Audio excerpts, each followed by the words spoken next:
ഓം ശ്രീകൃഷ്ണാർപ്പണമസ്തു. എല്ലാവർക്കും നമസ്കാരം. ശ്രേഷ്ഠത്തിലേക്ക് സ്വാഗതം. കർമ്മദോഷ നിവാരണം, സുഖശ്രേഷ്ഠ ജീവനം. ഇന്നത്തെ നമ്മുടെ വിഷയം രാഹുദശ നിങ്ങൾക്ക് എങ്ങനെ എന്നുള്ളതാണ്. അപ്പം അതിനു മുൻപ് ഒരു ജനറൽ വിഷയം പറഞ്ഞതിന് ശേഷം നമുക്ക് ജ്യോതിഷത്തിലേക്ക് കിടക്കാം.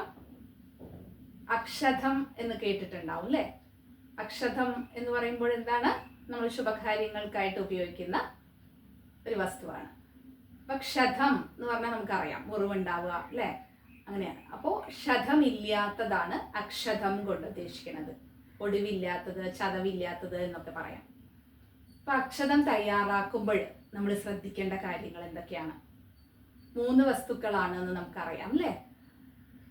പച്ചരി എന്ന് പറയും, ഉണക്കലരി അല്ലെങ്കിൽ പച്ചരി എന്ന് പറയും. അപ്പൊ ആ അരി എന്ന് പറയുന്നത് തന്നെ ചന്ദ്രന്റെ കാരകത്വമാണ്. ചന്ദ്രനെ ഇൻഡിക്കേറ്റ് ചെയ്യാനാണ് നമ്മൾ അരി അവിടെ ഉപയോഗിക്കുന്നത് എന്നുള്ളതാണ്. അതുപോലെ തന്നെ രണ്ടാമത്തെ വസ്തു എന്ന് പറയുന്നത് മഞ്ഞളാണ്. മഞ്ഞൾ എന്ന് പറയുന്നത് ഗുരുവിന്റെ കാരകത്വമാണ്. ജ്ഞാനകാരകനായ ഗുരുവിന്റെ കാരകത്വമാണ് മഞ്ഞളിനുള്ളത്. 3 എന്ന് പറയുന്നത് നെയ്യാണ്, നല്ല പശുവിന്റെ നെയ്യ്. അപ്പൊ പശു എന്ന് പറയുമ്പോൾ തന്നെ ലക്ഷ്മി ദേവിയാണ്.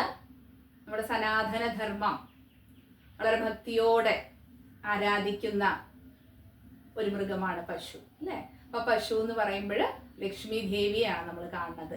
അപ്പൊ പശുവിന്റെ നെയ്യ് എന്ന് പറയുന്നത് ശുക്രന്റെ കാരകത്വമാണ്. അപ്പൊ നമ്മൾ ഇത് 3ഉം കൂടെ ചെയ്യുമ്പോൾ, അപ്പൊ ആ ചെയ്യണ സമയത്ത്, മിക്സ് ചെയ്യണ സമയത്ത് ശ്രദ്ധിക്കേണ്ട കാര്യം എന്താണ്? വളരെ ശുദ്ധമായിട്ടുള്ള പശുവിൻ നെയ്യായിരിക്കണം. നമ്മൾ വീട്ടിൽ തന്നെ ചെയ്യുകയാണെങ്കിൽ വളരെ നല്ല കാര്യം.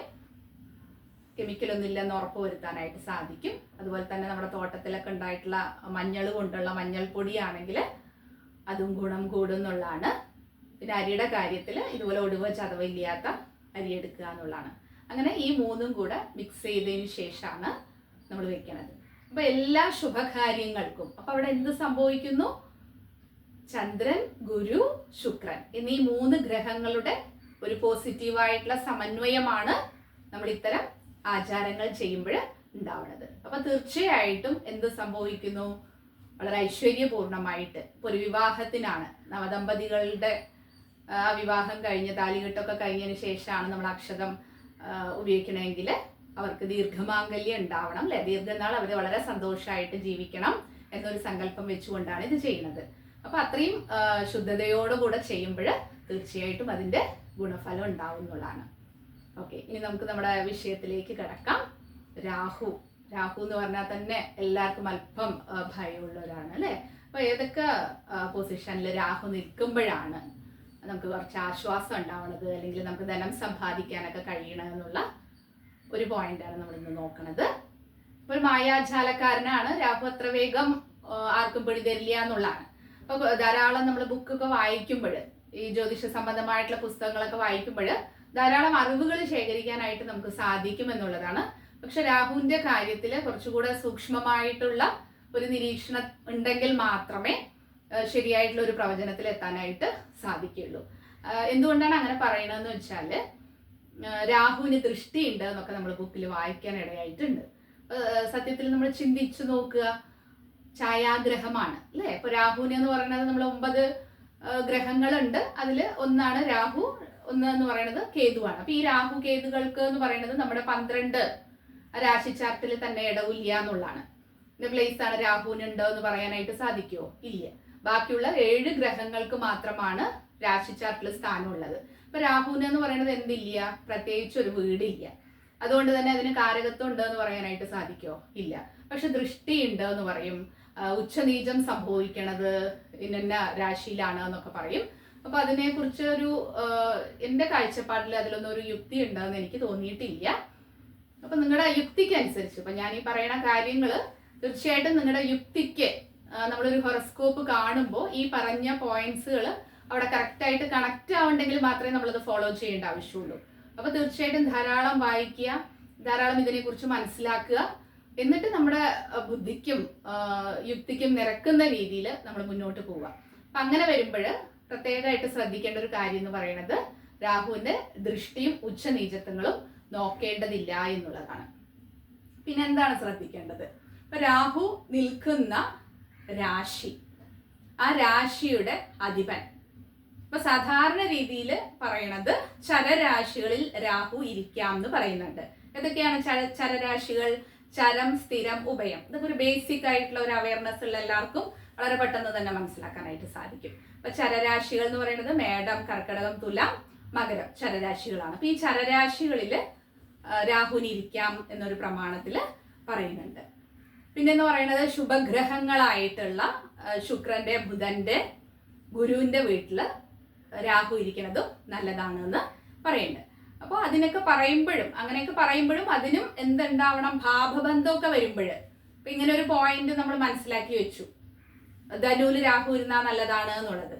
അപ്പൊ ആ ധനുവില് രാഹു ഇരിക്കുമ്പോൾ തന്നെ രാഹുവിന് ശനിയുടെ ഒരു ദൃഷ്ടിയോ ചൊവ്വയുടെ ദൃഷ്ടിയോ കൂടെയൊക്കെ വന്നിട്ടുള്ള രാഹു ആണെങ്കിൽ ധനുവിലല്ലേ, അപ്പൊ രാഹുവിന് കുഴപ്പമൊന്നും ഉണ്ടാവില്ലല്ലോ, രാഹുദശ നന്നായിട്ടുണ്ടാവും എന്ന് ചിന്തിക്കാനായിട്ട് കഴിയുമോ?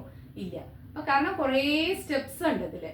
അതെല്ലാം മനസ്സിലാക്കുമ്പോഴാണ് നമുക്ക് ശരിയായിട്ടുള്ള രീതിയിൽ അതിനെ കണക്ട് ചെയ്യാനായിട്ട് സാധിക്കുകയുള്ളൂ. അപ്പൊ എല്ലാ പോയിന്റ്സും നമ്മൾ മനസ്സിലാക്കി വെക്കണം എന്നുള്ളതാണ്. ഇപ്പൊ പൊതുവെ പറയുകയാണെങ്കിൽ ശുഭഗ്രഹങ്ങളുടെ വീട്ടിലിരിക്കുമ്പോൾ എന്താ കാരണം? പ്രത്യേകിച്ച് രാഹുവിന് പ്രത്യേകിച്ച് ഒരു കാരകത്വം ഇല്ല അല്ലെ. അപ്പൊ ഏത് വീട്ടിലാണോ ഇരിക്കണത് അവരുടെ സ്വഭാവം കാണിക്കും. അതുകൊണ്ടാണ് ധനുരാശിയിൽ ഇരിക്കുമ്പോൾ ഗുരുവിന്റെ സ്വഭാവം കാണിക്കുക എന്ന് പറയുമ്പോൾ തീർച്ചയായിട്ടും മോശമായിട്ടുള്ള ഒരു അനുഭവം ഉണ്ടാവില്ല എന്ന് പറയാം അല്ലെ. പിന്നെ അവിടെ പാപബന്ധം വരുമ്പോൾ മാത്രം ശ്രദ്ധിച്ചാൽ മതി എന്നുള്ളതാണ്. അപ്പൊ ഇവിടെ എന്ന് പറയുന്നത് മെയിൻ ആയിട്ട് ഭാവങ്ങൾ നോക്കുമ്പോൾ 3, 11 ഭാവങ്ങളാണ് രാഹുവിന് ഇരിക്കാനായിട്ട് വളരെ ഇഷ്ടമായിട്ടുള്ള സ്ഥലം. അപ്പൊ 3, 11 ഉപജയസ്ഥാനം എന്നൊക്കെ പറയും. അപ്പൊ അവിടെ ഇരിക്കുമ്പോൾ പിന്നെ കുറച്ച് കണ്ടീഷൻസും കൂടി ഉണ്ട്. ഇപ്പൊ നമ്മുടെ ഇന്നത്തെ വിഷയം എന്ന് പറയുന്നത് രാഹുദശ യോഗകാരകനാവുന്നത് ആർക്കൊക്കെ എന്നുള്ളതാണ്. അപ്പൊ അതിൽ 3, 11 ഭാവത്തില് രാഹു ഇരിക്കുന്നത് വളരെ നല്ലതാണ്. അപ്പൊ പൊതുവെ പറയണത് ശനിയുടെയും ചൊവ്വയുടെയും 2 രാശികളുണ്ട്. സ്ഥിര രാശിയുണ്ട്, ചരരാശിയുണ്ട് ഇവർക്ക് 2 പേർക്കും. അപ്പൊ അതിൽ സ്ഥിര രാശികളിൽ ഇരിക്കുന്നത് നല്ലതല്ല എന്ന് പറയും. അപ്പൊ ഏതിലൊക്കെ ഇരിക്കരുത് എന്നുള്ളതാണ്? കുംഭത്തിലും അതുപോലെ തന്നെ വൃശ്ചികത്തിലും രാഹു ഇരിക്കുന്നത് നല്ലതല്ല എന്ന് പൊതുവെ പറയും. അപ്പൊ ഇവിടെ 3, 11 ഭാവമായിട്ട് രാഹു വരിക, ചൊവ്വയുടെയോ ശനിയുടെയോ ക്ഷേത്രം ലഗ്നമായിട്ടൊക്കെ വരിക. അപ്പൊ എന്താ സംഭവിക്കണേ? അപ്പൊ ആദ്യമായിട്ട് അതിൽ ഫസ്റ്റ് പോയിന്റ്, കോടികൾ സമ്പാദിക്കാനുള്ള രാഹുദശ വളരെ നല്ല രീതിയിൽ അനുഭവയോഗ്യമായിട്ട് വരണത് ഒരു വൃശ്ചിക ലഗ്ന ജാതകനാണെന്ന് വിചാരിക്കുക. അതിൽ മകരത്തിലാണ് രാഹു ഇരിക്കണമെന്ന് വിചാരിക്കുക. അപ്പൊ മകരത്തിൽ രാഹു ഇരിക്കുമ്പോൾ രാഹു ആരെ പോലെ പെരുമാറും? ശനിയെ പോലെ പെരുമാറും. ഇപ്പൊ സാധാരണ രീതിയിൽ നമ്മൾ എന്താ പറഞ്ഞത്? ശനിയെ പോലെയും കുജനെ പോലെയും അവരുടെ വീടുകളിൽ ഇരിക്കുന്നത് അത്ര ശുഭകരമല്ല എന്ന് പറയണം. അതേസമയം ഈ ശനി എന്ന് പറയണത് ആ പർട്ടിക്കുലർ ജാതകത്തില് ഇപ്പൊ വൃശ്ചിക ലഗ്നം എവിടെ ശനി ഇരിക്കുന്നുണ്ട്, രാഹു ഇരിക്കുന്നുണ്ട്, മകരത്തിൽ ഇരിക്കുന്നുണ്ട്. അപ്പൊ ആ മകരത്തിൽ രാഹു ഇരിക്കുമ്പോൾ ആ ശനി അതിന്റെ അധിപൻ, രാഹു ഇരിക്കുന്ന വീടിന്റെ അധിപൻ എന്ന് പറയണത് തുലാം രാശിയിലാണെന്ന് വിചാരിക്കുക. അപ്പൊ തുലാം രാശിയിൽ എന്താണ്? ശനി ഉച്ചനാണ്. അങ്ങനെ അവർക്കൊരു 30 വയസ്സ് 35 വയസ്സിന് ശേഷം രാഹുദശ വരികയും ചെയ്തു എന്ന് വിചാരിക്കുക. അങ്ങനെയുള്ളവർക്ക് എന്ത് സംഭവിക്കുകയാണ്? കോടികൾ സമ്പാദിക്കാനുള്ള ഭാഗ്യം ഉണ്ടാവണം. ആ രാഹുദശ എന്ന് പറയുന്നത് വളരെ നല്ല രീതിയിൽ അനുഭവ ഗുണങ്ങൾ തരും എന്നുള്ളതാണ്. മനസ്സിലായിട്ടുണ്ടാവും എന്ന് വിചാരിക്കുക. അപ്പൊ ശനിയുടെ വീടാണെങ്കിലും രാഹു ഇരിക്കുന്ന പ്ലേസ്മെന്റ് എന്ന് പറയുന്നത്, ഭാവം എന്ന് പറയുന്നത് 3 ആയി വരികയും അധിപന് ഉച്ചം സംഭവിക്കുകയും ചെയ്യുമ്പോൾ രാഹുദശ നല്ലതാണ്. അതുപോലെ തന്നെ രണ്ടാമത്തെ പോയിന്റ് എന്ന് പറയുന്നത് ഈ 3, 11 രാഹു ഇരിക്കുക, എന്നിട്ട് കുജനാണെങ്കിലും ശനിയാണെങ്കിലും 8, 12 തുടങ്ങിയിട്ടുള്ള മറൈവ് സ്ഥാനത്തില് അല്ലെ, മറഞ്ഞിരിക്കുന്ന സ്ഥാനം, ദുഷ്സ്ഥാനം എന്നൊക്കെ പറയും. അപ്പൊ എപ്പോഴും ഈ പാപഗ്രഹങ്ങള് ശരിയായിട്ടുള്ള ഡയറക്റ്റ് ആയിട്ടുള്ള ഇൻവോൾവ്മെന്റ് ഇല്ലാതെ മറഞ്ഞിരിക്കുന്നതാണ് നല്ലത്. അപ്പൊ 3, 11 രാഹു വരിക, അതിന്റെ അധിപന്മാരായിട്ടില്ല. അപ്പൊ രാഹു ഇരിക്കുന്ന വീട്ടിന്റെ അധിപനായിട്ട് ചൊവ്വയോ ശനിയോ വന്ന് 8, 12 ഭാവങ്ങളിൽ മറഞ്ഞിരിക്കുകയാണെങ്കിലും ആ ദശ എന്ന് പറയുന്നത്, ആ രാഹുദശ എന്ന് പറയുന്നതും വളരെ നല്ലതായിരിക്കും. പിന്നെ എന്ന് പറയുന്ന ഒരു പോയിന്റ് എന്ന് പറയുന്നത്, ഇപ്പൊ ഇടവം രാശിയിലാണ് രാഹു ഇരിക്കണമെന്ന് വിചാരിക്കുക. അപ്പൊ ഇടവം രാശിയിൽ രാഹു നിൽക്കുന്നു. അപ്പൊ ഇടവം രാശിയുടെ അധിപൻ എന്ന് പറയുന്നത് ശുക്രനാണ്. അപ്പൊ ശുക്രൻ എവിടെയാണ്? മീനത്തില് ഉച്ചനാവാണ്. അപ്പൊ ഒരു ശുഭഗ്രഹങ്ങളുടെ കൂടെ പറയാണ്. അപ്പോൾ ശുക്രൻ അവിടെ ഉച്ചനാവാണ്. അങ്ങനെ ഒരു 40 വയസ്സിന് ശേഷമൊക്കെ രാഹുദശ നടക്കുകയാണെങ്കിൽ അവരുടെ ആ 18 വർഷം എന്ന് പറയുന്നത് വളരെ നല്ല റിസൾട്ട് ആയിരിക്കും അവർക്ക് കൊടുക്കാനായിട്ട് സാധിക്കുക എന്നുള്ളതാണ്. ഇപ്പൊ ഈ ധനുരാശിയിലൊക്കെ ഇരിക്കുന്ന സമയത്ത് എന്താണെന്ന് വെച്ചാല് ഗുരുവിനെ പോലെയാണ് പ്രവർത്തിക്കുന്നത്. പ്രത്യേകിച്ച് കാരകത്വം ഇല്ല. അപ്പൊ ഏത് വീട്ടിലാണോ ഇരിക്കുന്നത് ആ വീടിന്റെ സ്വഭാവമാണ് രാഹു കാണിക്കുക. ആ അധിപന് ഫലമുണ്ടോ എന്നാണ് ഈ പറഞ്ഞ കാര്യത്തിന്റെ എല്ലാം ചുരുക്കം എന്ന് പറയുന്നത്.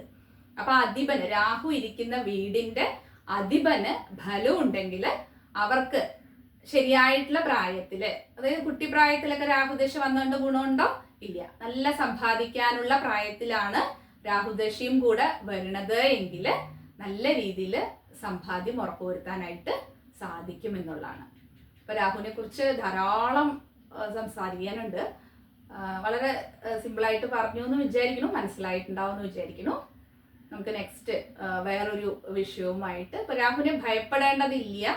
ആ ദശകൾ വന്നു കഴിഞ്ഞാൽ വളരെ നല്ല അനുഭവങ്ങൾ തരാനായിട്ട് സാധിക്കും എന്ന് പറയുന്നത്. ഇപ്പൊ ധാരാളം കൺസൾട്ടേഷൻ സമയത്തൊക്കെ രാഹു ഇവിടെ നിൽക്കുന്നത് കൊണ്ട് പ്രശ്നം ഉണ്ടാവുന്നുണ്ടോ എന്നുള്ള ധാരാളം ചോദ്യങ്ങൾ വരുന്നുണ്ട്. അപ്പൊ അതിന്റെ അടിസ്ഥാനത്തിൽ രാഹുവിനെ അങ്ങനെ ഭയപ്പെടേണ്ടതില്ല.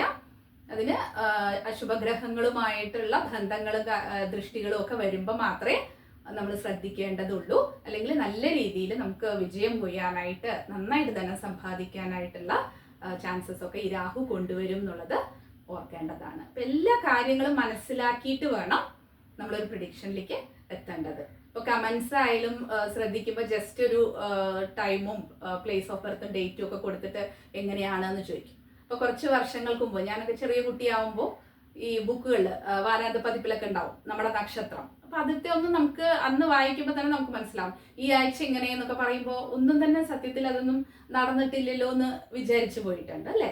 അപ്പൊ എന്താന്ന് വെച്ചാൽ നമുക്ക് അതിനെ കുറിച്ചുള്ള ഒരു അവയർനെസ് ഇല്ലാത്ത ഒരു പ്രായമാണ്. ഇന്ന് എന്ന് പറയുന്നത് സോഷ്യൽ മീഡിയ ഒക്കെ ധാരാളമായി ഉണ്ടായിട്ടുണ്ട്. അപ്പൊ എല്ലാവർക്കും ഏകദേശം ഈ ജ്യോതിഷത്തെ കുറിച്ചുള്ള ഒരു അവയർനെസ്സും ഉണ്ടായിട്ടുണ്ട് എന്നുള്ളതാണ്. അപ്പൊ നമ്മൾ എന്ത് ചെയ്യണം എന്ന് വെച്ചാൽ ഇങ്ങനെ ഒരു ചെറിയ ചെറിയ കാര്യങ്ങൾ, എന്റെ രാഹു നിൽക്കുന്നത് തുലാമിലാണ് അപ്പൊ മോശമുണ്ടോ, ഇങ്ങനെയുള്ള ചോദ്യങ്ങൾ അവിടെ പ്രസക്തമല്ല എന്നുള്ളതാണ്. കാരണം നമുക്ക് ഒരു പൊസിഷൻ മാത്രം വെച്ചുകൊണ്ട്, ഒരു ഗ്രഹത്തെ മാത്രം വെച്ചുകൊണ്ട് നമുക്കൊന്നും തന്നെ തീരുമാനിക്കാനായിട്ട് സാധിക്കില്ല എന്നുള്ളതാണ്. ശരിക്കും ഒരു ഗ്രഹനിലയൊക്കെ കിട്ടിക്കഴിഞ്ഞാൽ അതിന്റെ പ്രിഡിക്ഷൻ എന്ന് പറയുന്നതും അതിന്റെ ഡിഗ്രി കോമ്പിനേഷൻ ഉണ്ട്, അതിന്റെ നക്ഷത്രം ഏത് നക്ഷത്രത്തിലാണ് നിൽക്കുന്നത് എന്നൊക്കെ നോക്കിയിട്ട് മനസ്സിലാക്കി എടുക്കാൻ തന്നെ വളരെ കുറേ സമയം എടുക്കേണ്ടി വരും എന്നുള്ളതാണ്. പിന്നെ ഒരു 30-40 വർഷം എക്സ്പീരിയൻസ് ആയിട്ടുള്ള ഒരു അസ്ട്രോളജർ ആണെങ്കിൽ അത്രയും പ്രാവീണ്യം അതിലുള്ളവർക്ക് മാത്രമായിരിക്കും ഒരു 5-10 നിമിഷത്തിൽ തന്നെ അത് ഗണിച്ചെടുക്കാനായിട്ട് സാധിക്കുക. കാരണം നമ്മൾ എല്ലാ കാര്യങ്ങളും, എല്ലാ ഫാക്ടേഴ്സും നോക്കിയിട്ട് വേണം ഇതെങ്ങനെ ഉണ്ടാവും എന്നുള്ളത് തീരുമാനിക്കേണ്ടത്. അപ്പോൾ ദയവ് ചെയ്ത് അത്തരം ക്വസ്റ്റ്യൻസ് ഒഴിവാക്കുന്നതാണ്. നമ്മൾ എന്തെങ്കിലും ഒരു വിഷയം പറഞ്ഞിട്ടുണ്ടെങ്കിൽ ആ വിഷയവും സംബന്ധമായിട്ടുള്ള എന്തെങ്കിലും ചോദ്യങ്ങളാണെങ്കിൽ ഉത്തരം നൽകുന്നതിൽ വളരെ സന്തോഷമേ ഉള്ളൂ. അതേസമയം നമ്മുടെ പേഴ്സണൽ ജാതകമാണ് ആവശ്യപ്പെടുന്നത് എങ്കിൽ അത് ബുദ്ധിമുട്ടുള്ള കാര്യമാണ്. അപ്പോൾ ഒരു വാട്സപ്പിലായിട്ട് ഒരു മെസ്സേജ് ആയിട്ട് വരികയാണെങ്കിലും ഒന്ന് ശ്രദ്ധിക്കുക. അത് നമ്മൾ തന്നെ ചിന്തിച്ചു നോക്കുക. നമ്മളാണ് ഇത് കൈകാര്യം ചെയ്യണതെങ്കിൽ എങ്ങനെ ഉണ്ടാവും എന്ന് ചിന്തിക്കുമ്പോൾ ഞാൻ ഈ പറയണതിന്റെ വിഷമം നിങ്ങൾക്ക് എന്താണെന്ന് മനസ്സിലായിട്ടുണ്ടാവും. അപ്പൊ എന്താ വെച്ചാൽ മറുപടി കൊടുക്കാതിരുന്നാലും ഒരു മനസ്സിനൊരു വിഷമമുണ്ട്. അതുകൊണ്ടാണ് ഓപ്പൺ ആയിട്ട് പറയണത്. നമുക്കൊരു കൺസൾട്ടേഷൻ പോലെ എടുക്കുകയാണെങ്കിൽ ഒരു അരമണിക്കൂർ നമ്മൾ അതിനുവേണ്ടി സ്പെൻഡ് ചെയ്യുന്നു, സംശയങ്ങൾ മനസ്സിലാക്കി തരുകയും ചെയ്യുന്നതാണ്. അപ്പോൾ അങ്ങനെ വേണ്ടവർ കൺസൾട്ടേഷൻ എടുക്കുക. അല്ലാതെ നമ്മുടെ ടോപ്പിക്കുമായിട്ട്, നമ്മൾ ഇന്ന വിഷയമാണ് നമ്മൾ ഇന്ന് ഡിസ്കസ് ചെയ്തിട്ടുള്ളതെങ്കിൽ ആ വിഷയവുമായിട്ടുള്ള കാര്യങ്ങളാണെങ്കിൽ എൻ്റെ പരിമിതമായിട്ടുള്ള അറിവിൽ എക്സ്പ്ലെയിൻ ചെയ്യാനായിട്ട് എനിക്ക് സന്തോഷമേ ഉള്ളൂ. അപ്പോൾ ദയവ് ചെയ്തിട്ട് നമ്മുടെ പേഴ്സണൽ വിഷയങ്ങൾ കമൻ്റായിട്ട് ചോദിക്കരുത് എന്നുള്ളതാണ്. അപ്പം ഇനി പുതിയൊരു വിഷയവുമായിട്ട് നമുക്ക് കാണാം. നന്ദി, നമസ്കാരം.